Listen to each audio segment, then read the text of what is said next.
Steve, they just seemed to come out really early and take a swing at you. Did you think your guys met that energy? Were you disappointed in your energy at the beginning?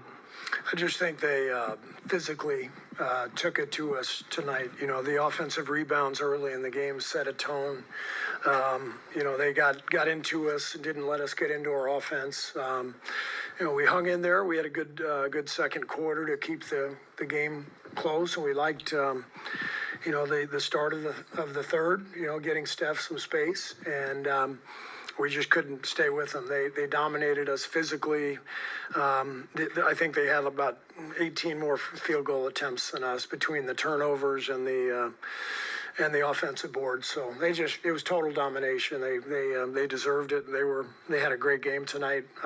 Mike and his staff did a great job, and give them the credit they deserve. How do you kind of, I guess, step back, view the future of this team, you know, especially getting eliminated this early? Yeah, it's too early for me to even think about that. You know, you invest so much in the season, and there's so much that goes on. It's so emotional. It's you know, the highs and lows of this business are incredible. That's why we're all kind of addicted to it. You can't find this anywhere else in life. I know I can't. And you have to absorb the lows.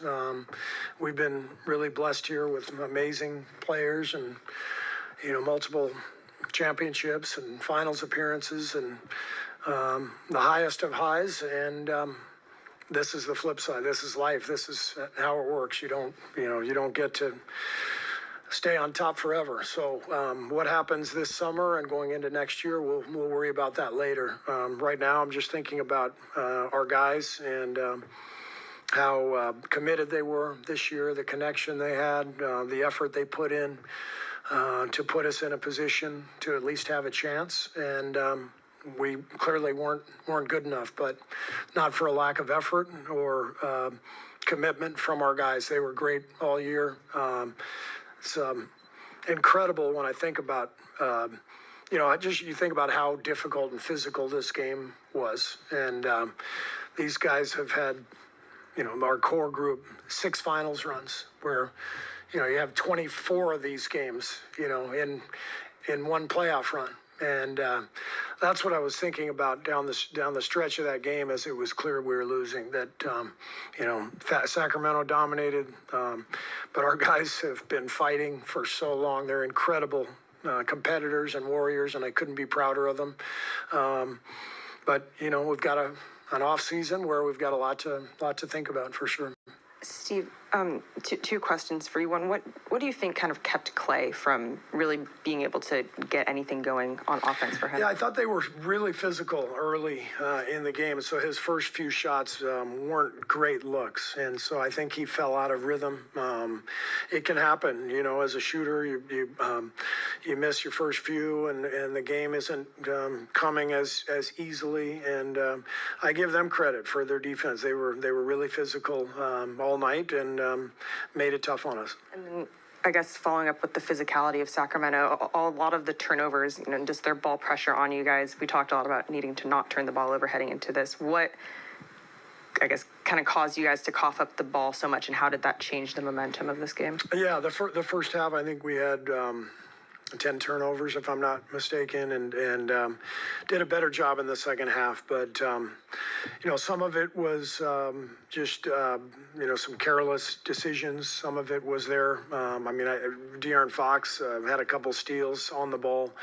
So the pressure on the ball bothered us. And then I think, you know, later on in the game, you know, Steph was trying desperately to get us back in it, and he was, you know, making some plays where he felt like he had to try to make something happen, and you know, we got a little bit out of our offense at that point. Steve, over here on the side to your right. following up on Kendra's question on Klay, how difficult was it for you to see him struggle like that, given everything he's meant to the organization, everything he kind of fought through this season to have a very good second half, Yeah. to see it end like that? Yeah. What was that like for you? It's tough. It was tough. I love Klay so much. I mean, what he's meant to me in the 10 years we've been together. I've watched him the last couple of years, fighting the feeling of devastation from the injuries.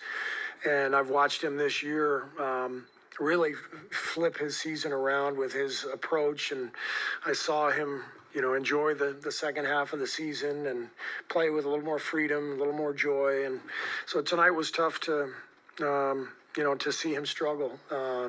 But as I told the guys in there, that it's all part of being an athlete and being an NBA player. I mean, there's incredible highs and really tough lows, and this was a tough one for Klay and for the whole team. We didn't play very well, and it hurts. So it's all part of it. Coach, is it inevitable that you mentioned being sentimental, that I don't know how long you've started kind of feeling that way, but like kind of what were your thoughts as you went into the locker room, knowing that the locker room may look a lot different, or perhaps it could look the same? Yeah, I mean, and it's that way anyway.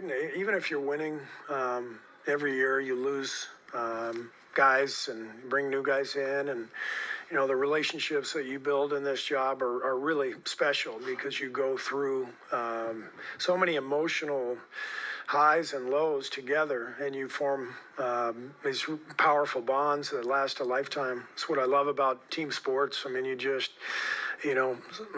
my best friends in life are, my former teammates who I played with, and there's something incredibly powerful about, these relationships. And you just know that every year there's going to be changes, and it's part of the business, but doesn't make it any easier. Steve, it felt like this game was much more like early in the season, the hump you got over, where it's like they're throwing all this at Steph and you need somebody else. You've got a lot of guys who can score, but it feels like you just didn't know who was scoring that night. Just how difficult is that to run an offense when you don't know like which guy is going to be, or maybe if two guys are having a bad night? Yeah, I mean, I think I've got to do a better job next year of helping us offensively, helping us find a little more rhythm. I think we got a little too dependent on individual play this year. Last couple of years, really, we haven't had the same rhythm and flow that we've had, over the last decade. And I think my staff and I have to really look at everything we're doing and try to create a little more offensive flow to help our secondary players, get easier shots and better rhythm. Just everything that required the second half of the season, going 27-12 to kind of get to this point. Did you sense at all that kind of took a toll, having to win so many games like that just to get here? No, I mean, I don't think that was why we lost tonight. I think we found a really good formula and a good groove in the second half. To me, what this season is about is how many great teams there are in the West. For us to win 46 games and be the 10th seed, that's you go back in the history of the league, 46 on average probably gets you the 5th seed. We got a bunch of teams going for it, bunch of teams who have loaded up, really talented, really well coached. So the West is just a bear this year. And, you got New Orleans and Sacramento. One of them is going to be out of the playoffs on Friday. Both have had great seasons. And but you look at everybody above us, Dallas, Denver, Clippers. I know I'm missing several more. It's Minnesota and OKC as the 1 seed. I mean, these are all great teams, and I've never seen a conference so loaded. And that's why, I'm really proud of our guys, and obviously disappointed in the end result. But I can't sit here and say, man, one play here, one play there. This was a tough season because everybody's good out there. How do you kind of view your season coaching Chris, and how do you view his future or non-future with you guys? Chris has been fantastic, not only on the court, but the leadership. You know, it is a difficult situation for him that he handled beautifully. But, I mean, he's always been the starting point guard for his team. But you look at our team, and we're pretty small, you know, and even though he's one of our best players, if we want to throw our best players out there, and he's one of them, you start, you know, adding up, you know, Chris, Steph, Klay, we're just, it's not the ideal roster for him.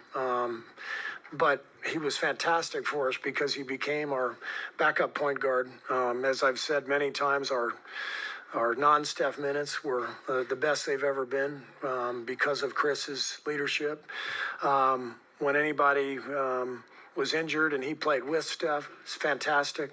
But it's tough to survive. You saw it tonight. I mean, I think their size and physicality overwhelmed us. And so when you look at the combinations that we have out there, it usually kind of separates Steph and Chris and Klay, and so there's not as many minutes as Chris would like. But the way he handled it this year was incredible. He's so professional, such a great mentor for the younger guys. One of the great pros I've ever been around, just his approach and his attitude and his sacrifice.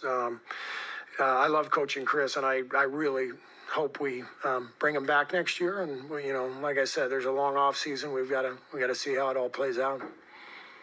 Steve, in the second quarter, looked for a little while that Kuminga, Pajemski, and Moody were kind of holding you in this game. It's one game, but what does this, under this kind of challenge, tell you about those guys? What does it add to them maybe going into the offseason and next season? Yeah, I mean, I think all three had good seasons. Moses, you know, was in and out of the lineup, but every time we called on him, including tonight, you know, he really played well. And I think both he and Jonathan in their third years have really gotten better and blossomed. And BP showed, you know, that he's for real. As a rookie, there's a reason we played him so much. He's a hell of a player. Trace too. Trace had a tough night, but a great experience for him to feel this. And so we got a lot of good young players, and that's very promising. But we'll worry about all that stuff, you know, later on. If Mike Dunleavy or someone else in the front office asked you, you know, if you believe that Steph, Klay, and Draymond are capable of making another championship run, what would you tell them? I would say I believe they can. You know, these guys are all still really damn good players. So hopefully we can re-sign Klay. Draymond and Steph are both, you know, under contract. So we're gonna roll it back next year. Klay is the question mark there, though. You mentioned that. I mean, how imperative do you view it to keep him around? We need Klay back. I mean, he's, you know, I know he had a tough night tonight, but what he represents for us, the spacing, you know, we're not a deep shooting team. We're a little top heavy. And, you know, Klay's presence means so much to the spacing on the floor, to the flow of the offense. And he's still got good years left. And I know I speak for everybody in the organization. We want him back.